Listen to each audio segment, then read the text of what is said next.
iki gitambo nguyu umutambyi niwe waturonyeye ubuzima bw'Imana, yatsinze icyaha atsinda n'urupfu. Dore igitambo cy'agahebuzo, dore umutambyi ubaruta bose, ni Yesu Kristo umutabazi. Yazanywe munsi no kuducungura, aba igitambo kinyuze Imana, urayitari nziza y'umusaraba.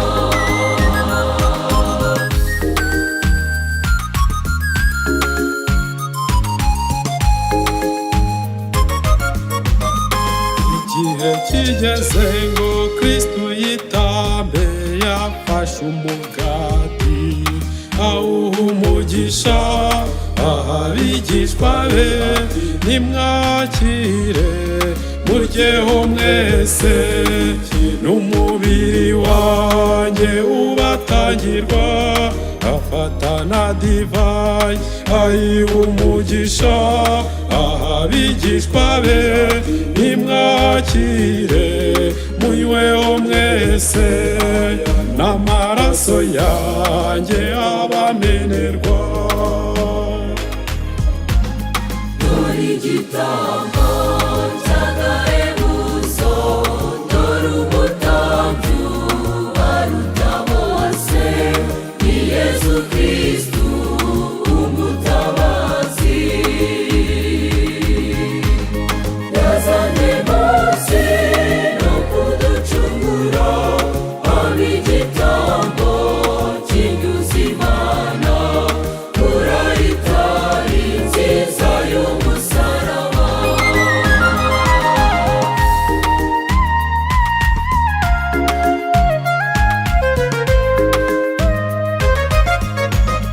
Hamwe na Kristo we turonka ikirenga, abamuyobotse natwe turitamba, tukunga ubumwe ituro rizima, itadutunze tukabituro wabiduhaye, umenya kutugenera atageruye.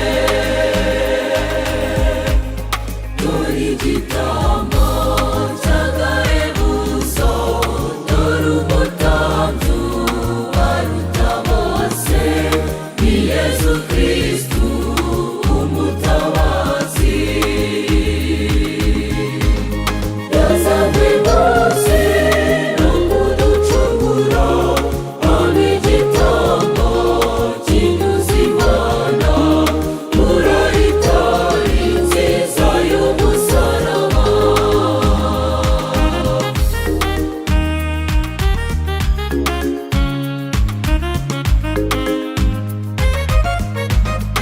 Akira dawe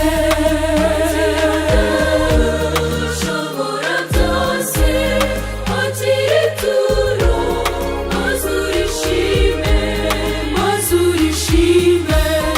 Akira dawe Mana y'ishema, akira ituro ry'abana bawe. Dore igitabo